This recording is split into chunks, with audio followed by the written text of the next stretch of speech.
Olá! Uma proposta de iniciativa popular em análise no Senado altera a lei de entorpecentes, permitindo o uso da maconha como medicamento. O projeto, que começou a tramitar na Comissão de Direitos Humanos, foi apresentado como ideia legislativa enviada ao programa E-Cidadania. O texto permite o semeio, o cultivo e a colheita de maconha para uso medicinal em quantidade suficiente ao tratamento, de acordo com a prescrição médica obrigatória.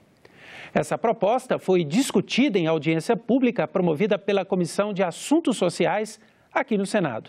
Vamos ver agora um pouco de como foi essa discussão. Margarete e Cidinha representaram na audiência pública na Comissão de Assuntos Sociais as mães que precisam do óleo da maconha para o tratamento dos seus filhos.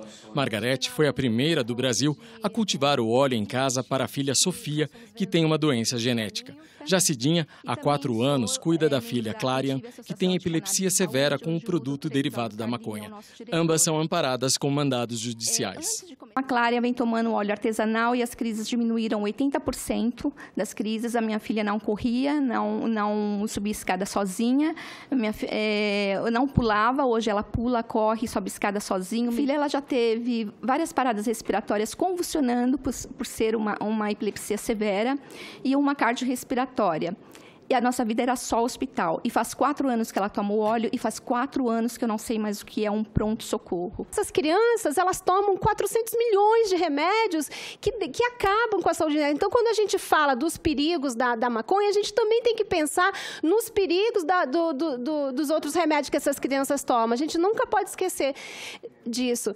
Para os especialistas, os depoimentos só reforçam o que a ciência pelo mundo já vem comprovando. Os derivados da maconha são sim eficazes no combate às doenças graves. Mas esse reconhecimento não alcança a ciência brasileira, que é impedida por falta de regulamentação da Anvisa de cultivar a planta para fins científicos. Náusea causada pela quimioterapia, e a evidência melhor do ponto de vista científico é dos canabinoides, embora a gente saiba que a maconha fumada pode ter um papel nisso também, anedoticamente, como a gente chama.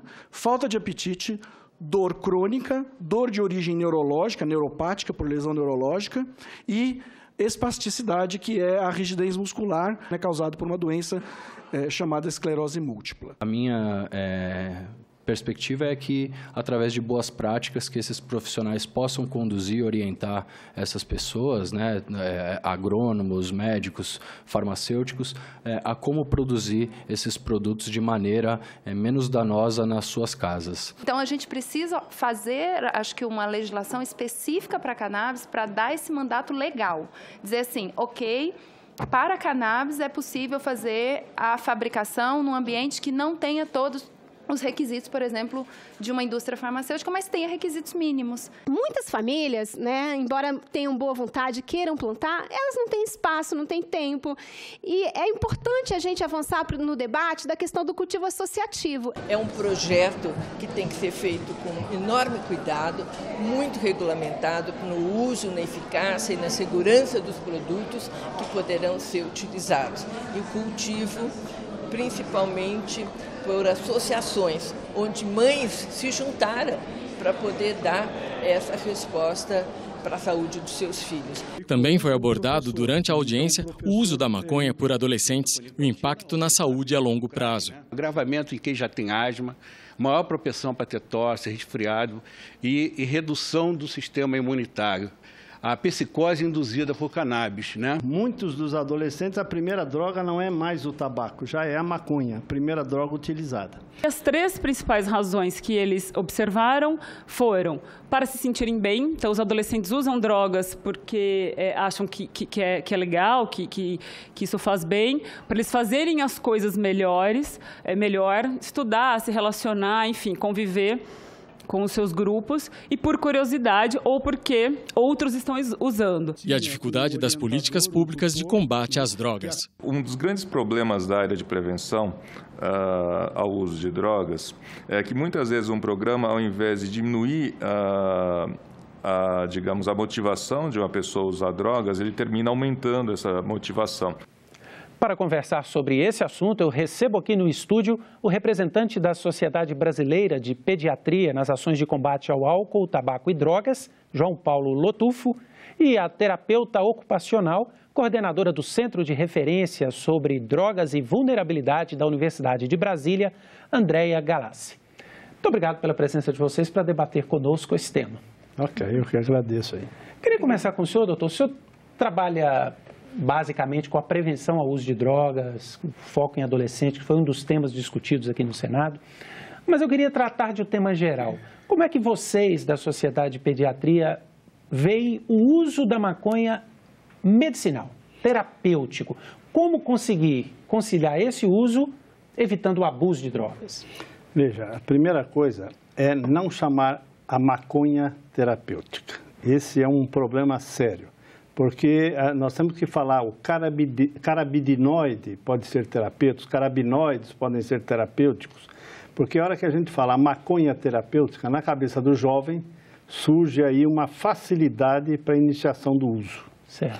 Então, a gente tem que mudar esse termo, na verdade. A gente não fala, por exemplo, heroína é terapêutica, eu falo a morfina é terapêutica, percebe? Que é um componente que está na heroína. Exatamente. Então, temos que tomar um certo cuidado com isso. Agora, a nossa preocupação é o início do uso de droga. A Sociedade Brasileira de Pediatria está preocupada com isso. Por quê? Nós estamos cada vez mais cedo utilizando as drogas. Então, você pega aí com 17 anos de idade, já temos 25% dos jovens já experimentaram o cigarro, 20% já experimentou a maconha, 6% o crack e 60% o álcool. Isso está acontecendo cada vez mais cedo. E as doenças relacionadas também estão aparecendo nos consultórios pediátricos. Então, atender como alcoólico, por exemplo, aos 14 anos de idade, antigamente você não tinha isso, hoje você tem. E surto psicótico por uso de maconha também vem aparecendo no consultório pediátrico. Então, o cérebro se desenvolve até os 21 anos. Então, a iniciação deveria ser posterior ao desenvolvimento cerebral.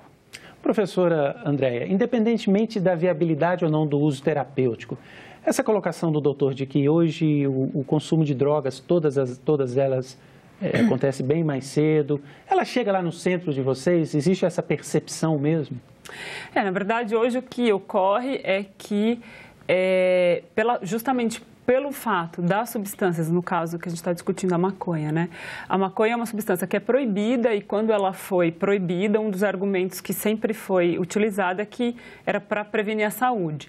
O grande problema é que com a proibição a gente não consegue ter a possibilidade de fazer pesquisas com a substância, a gente não consegue saber o que de fato promove prejuízo, o que de fato não promove, porque é sabido que a maconha ela tem uma série de benefícios, isso a literatura científica já confirmou. Então, quando a gente entra nessa coisa essa dualidade, ou seja, é bom, não, é ruim, eu acho que a gente perde muito a discussão. Então, é importante dizer assim, que o fato dela ser proibida não significa que as pessoas não têm acesso. O que a gente costuma dizer, inclusive, é que a legalização vai colocar as restrições que desejamos justamente para prevenir o acesso dos jovens, dos adolescentes a essa substância. Por quê? Porque da maneira como está hoje, está legalizado. Eu digo que, inclusive, na audiência, eu faço a brincadeira que é mais fácil você conseguir um cigarro de maconha do que um antibiótico. Por quê? Porque o antibiótico, você tem restrições, você precisa de uma prescrição médica, você tem um lugar em que você vai comprar e que aquilo foi devidamente inspecionado o medicamento, foi feito todos os ensaios clínicos que são necessários para regulamentar aquilo. Então, hoje o que acontece é que, de fato, você tem uma possibilidade absolutamente aberta para o jovem acessar a substância, porque não tem nenhum tipo de regulação que traga para o Estado regular isso e, consequentemente, dizer quem pode comprar, aonde que pode comprar, quem pode produzir essa substância. Enfim, então, para a gente poder discutir medidas de prevenção adequadamente, a gente teria que tirar da ilegalidade essa substância, como fizemos com o tabaco. Eu sempre insisto que o tabaco é um exemplo maravilhoso que temos de uma política de prevenção muito bem sucedida, sem termos que proibir o tabaco. Então, a gente deveria trazer a maconha para o aspecto legal e poder fazer todas as medidas de restrição de acesso e de todos os controles de qualidade, vamos dizer assim, para que a gente possa saber os reais benefícios e quem pode gozar desses benefícios. Doutor Lotufo, vocês profissionais da área médica seriam favoráveis à liberação das substâncias presentes na maconha para uso médico, para uso terapêutico? Em que termos isso poderia ser feito? Veja, o que está precisando, na verdade, são mais estudos a respeito. Então, a gente ouve, hoje mesmo tivemos aí várias mães dizendo que os seus filhos melhoraram, diminuíram o número de convulsões, estão melhor usando o canabidiol, o óleo da maconha, etc. Mas eu também conheço um monte de pessoas que usaram a droga e não tiveram melhora. Então, trabalhos científicos, duplo cego randomizado, significa o quê? Usar um placebo para comparar e tal. Então, estudos científicos que comprovem o que a gente está ouvindo ou o que a gente está falando. Então, na verdade, o que está faltando é isto. E a dificuldade de se fazer isso porque não se consegue fazer, até pouco tempo atrás não se conseguia fazer. Hoje estamos começando estudos aí a esse respeito e nós vamos comprovar, só que isso demora um tempo.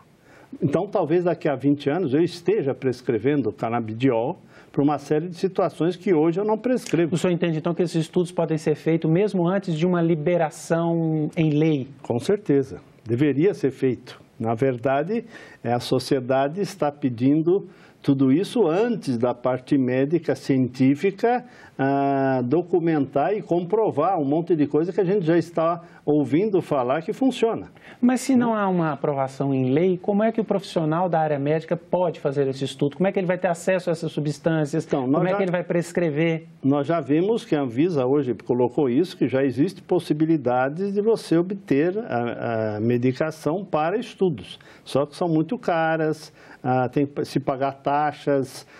Então, na verdade, precisa se facilitar os estudos científicos, na verdade, o acesso à droga de pessoas que querem trabalhar com isso, querem estudar isso daí, para que a gente comprove o que realmente a percepção está mostrando. Mas acho que precisa ter uma comprovação científica. Então, a grande problemática é o que essas pessoas estão usando, né, em que quantidade, quanto de canabidiol, quanto de THC, nós precisamos ter uma noção disso. E outra coisa, estamos começando a usar.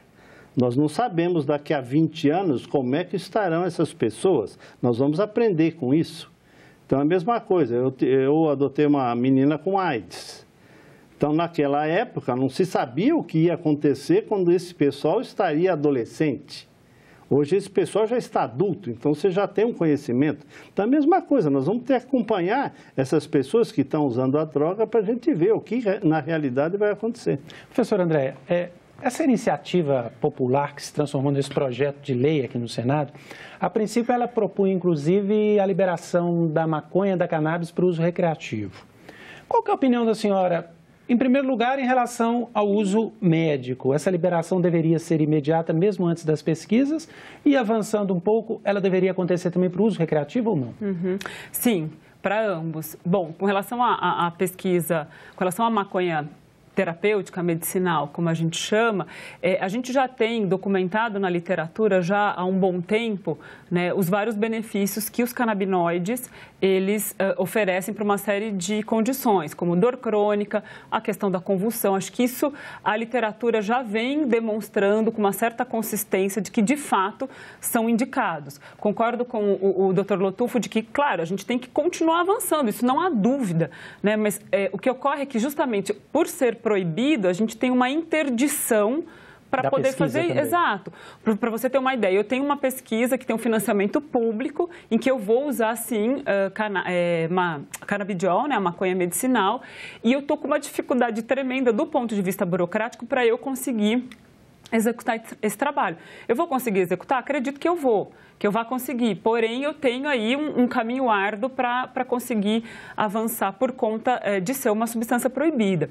Então, assim, não há discussão de que a maconha tem sim os seus componentes terapêuticos. O que nós temos que avançar é em quais outras áreas que a gente tem que investir para justamente observar os efeitos que já são consolidados na epilepsia, na dor crônica.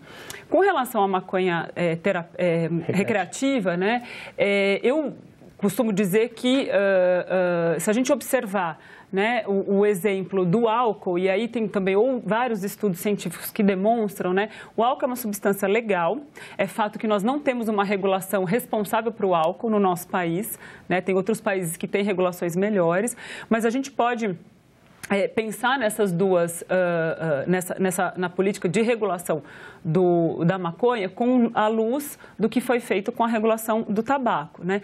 Então, na medida Ou em que do álcool, que a senhora estava falando também. do álcool, do tabaco. Eu estava dizendo que o álcool, ele não tem uma ele não tem um exemplo muito bom. É mais mas o tabaco, ele é um exemplo muito bom de regulação.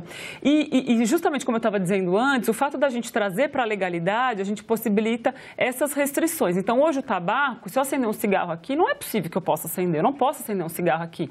Não é proibido, mas eu não posso acender. Por quê? Porque tem restrições de onde eu posso fumar um cigarro, né? E com relação à maconha, igualmente. E quando a gente compara, então, por exemplo, o álcool, o tabaco e a maconha, por ter essas características comprovadamente medicinais, ela acaba entrando nessa comparação como uma substância que a gente pode dizer que tem um potencial de problemas menor do que o álcool e menor do que o tabaco. Eu não estou dizendo que a maconha é inócua, que não tem risco. Não estou dizendo isso. Seria irresponsável. Como nenhuma droga é. Justamente. Não há uso de nenhuma droga sem risco, né? O que eu trago para a gente debater e ampliar a discussão é que a gente não pode imaginar que a proibição vai afastar as pessoas do uso e que porque, então é proibido, as pessoas não vão usar. Se fosse assim, as pessoas não estariam usando. E que à medida que a gente traz essa substância para a legalidade, uma substância que tem, como eu disse, esse potencial de problemas menor do que outras que são legais, inclusive o álcool e o tabaco, a gente consegue observar, extrair benefícios e observar como como que é a relação de uso das pessoas que utilizam de forma recreativa, né? Porque tem estudos já bem consolidados com relação à comparação, né, do álcool e da maconha, e, sabidamente, o álcool ele é mais problemático do que a maconha, no uso recreativo, no uso social. Enfim, então, eu acho que é muito importante que esse projeto de lei tenha sido mobilizado por uma iniciativa popular que vem demonstrando o quanto que a sociedade está afim de discutir esse tema e do quanto que a proibição da maconha não vem trazendo os resultados desejados. Doutor Lotufo, o senhor tem mostrado e demonstrado nesses debates a preocupação de que os adolescentes hoje têm ingressado no consumo de drogas diversas, inclusive tabaco e álcool, muito cedo. O senhor acredita que uma legalização da maconha, tanto para uso medicinal quanto para uso terapêutico, pode incrementar isso? Quer dizer, pode ser uma droga a mais para introduzir o adolescente? Tanto para uso recreacional e terapêutico, não, ou uso indiscriminado livre. nesse caso. Pois é, veja, então acho que a gente tem que separar as duas coisas. Esse é o nosso ponto de vista. Uma coisa é a maconha medicinal, outra coisa... eu pergunto sobre as duas. Outra coisa é a maconha livre aí, para quem quiser usar. O que a professora defendeu as duas legalizações. Exato. Eu não defendo a segunda legalização pelo seguinte... essa facilidade vai levar o jovem a usar cada vez mais. O que a gente vê nos Estados americanos que legalizaram? Você dobrou o consumo. Você dobrando o consumo, você vai ter o dobro de doenças maconha relacionadas. Então, a maconha é menos traumática do que o álcool? Sim. Mas aqui no Brasil, por exemplo, como é que é em Amsterdã? Você tem lugares onde você vai usar maconha. Você tem lugares onde você vai usar o álcool. Isso não se mistura, pelo menos ali, segundo o pessoal que mexe com isso. Agora, aqui no Brasil, o que acontece? Eu tenho 1.535 partos em adolescentes no hospital universitário no último ano. E eu estou levantando as causas disso. Geralmente, isso em adolescente de 12 a 17 anos. Geralmente, a ingestão e a mistura de álcool e maconha tem levado a isso, percebe? Então, liberar maconha no nosso país vai ser uma mistura de álcool, maconha, tá? E eu acredito que a coisa vai piorar muito. Então, eu não sei se o nosso país, se a nossa sociedade está pronta para isto. É diferente de países onde a coisa funciona de um jeito diferente. Então, os jovens que me procuram, doentes, ou as famílias que me procuram, quer dizer, eles dizem o seguinte, mas tio, todo mundo usa lá na minha rua. Na verdade, não é. Naquele pedaço, talvez todo mundo usa e mistura as drogas, álcool, maconha, etc., e outras drogas mais. Então, eu acho que a sociedade brasileira não está preparada para isso ainda. Então, agora, a Sociedade Brasileira de Pediatria está preocupada mais com a juventude. Quer dizer, você começar alguma droga antes dos 21, a chance de lesão, a chance de maior dependência ocorre. Então, temos que deixar isso para uma faixa etária bem posterior. E outra coisa, é diferente eu ter um surto psicótico com 17, 18 anos e eu ter com 30, 40 anos. Então, trabalhos mostram que se eu retardar a iniciação 2 ou 3 anos num camarada propenso a ter surto psicótico, então se eu retardar a introdução de droga, isso é benéfico. Então, a nossa posição é, eu preciso retardar a iniciação de qualquer droga. E legalizando, eu acho que isso não vai acontecer. Vai acontecer o contrário. Tem uma questão comum para os dois, para nós caminharmos para o fim aqui do nosso debate. Vemos aqui com vocês, e isso acontece nas diversas instâncias, um debate no qual posições distintas têm argumentos válidos. Como fazer para fomentar a discussão desse tema na sociedade? O que é preciso, onde nós estamos e como nós precisamos caminhar para esse futuro? Começando Acho que para a gente poder pensar no cenário que a gente tem hoje, né, de violência. Né? Acho que eu vou trazer um tema que vem ocupando aí as várias agendas, os vários debates e as pautas de vários estados, municípios, enfim. A violência, se a gente for olhar o caso emblemático do Rio de Janeiro, né, que é o mais emblemático que nós temos hoje, a violência no estado e na cidade do Rio de Janeiro, ela está absolutamente relacionada com a questão do tráfico de drogas, né? Saiu nesse mês, há uma semana passada, saiu o mapa da violência do país, né? E o mapa da violência vai demonstrando o quê? Que os nossos jovens, que é com quem justamente nós nos preocupamos, eles estão morrendo. E os jovens mais vulneráveis de comunidades periféricas, os jovens negros ou pardos, estão morrendo nessa guerra. Então, quando a gente discute a legalização, a gente quer justamente proteger esses jovens. E parece uma coisa paradoxal. Falou, não, mas como assim? Você quer ser a favor da legalização e você quer proteger? Justamente por isso. Por quê? Porque a partir do momento que eu trago para a responsabilidade do Estado brasileiro regular como que essa substância circula no país, eu tenho uma responsabilidade de limitar, de restringir acesso, produção e etc. Então, é isso que a gente deseja. Por quê? Porque hoje, a gente for pensar uma questão de saúde pública absolutamente severa, é a questão da violência. Então, hoje, você morre por conta do tráfico de drogas e não por conta da ingesta de substâncias. Quando você compara do ponto de vista macro, você tem uma perda significativamente maior da violência por conta da proibição das drogas do que pelo uso em si de todos os prejuízos associados. Então, essa discussão tem que ser feita. Acho que a gente tem que ampliar o debate para poder colocar na balança tudo o que está envolvido e ver que a proibição ela está perdendo o futuro do nosso país, que são justamente os jovens, que estão morrendo nessa guerra que está falida, né? A proibição não vem trazendo os resultados que a gente deseja. Professor, como qualificar esse debate? Veja, eu concordo com tudo que está sendo dito. Mas o principal motivo de diminuição de experimentação de droga, no trabalho que nós fizemos com 6.500 jovens na periferia de São Paulo aqui, em escolas públicas, foi a discussão do assunto na família é o fator mais importante para diminuir a experimentação de droga, qualquer que seja ela. E, na verdade, nosso projeto, que você tem um trabalho contínuo nas escolas, com intervenções através de formas lúdicas, o ano inteiro, levou a aumentar em 60% a discussão de assunto de drogas nas famílias. Isso é mais do que esporte, do que espiritualidade. Então, na verdade, nós temos 2 programas. Um programa de prevenção nas escolas e um programa de aconselhamento breve sobre drogas na consulta pediátrica. Isso que a sociedade quer implantar. Todo pediatra deveria gastar alguns minutos da sua consulta conversando sobre a droga e distribuindo um material adequado para a família rediscutir isso em casa. Então, a discussão da família é o fator mais importante em retardar a experimentação de droga. O resto nós vamos aprendendo aí com o tempo e vamos vendo o que vai fazer. A maconha medicinal, tudo bem. A maconha recreacional, do ponto de vista da sociedade e do Conselho Federal de Medicina, não. Eu agradeço muito a presença de vocês por esse debate tão qualificado. Muito obrigado. Obrigada. Obrigado. Bom, e nós ficamos por aqui. Você pode rever este programa na nossa página na internet, senado.leg.br/TV. Obrigado pela companhia e continue sintonizado aqui na TV Senado.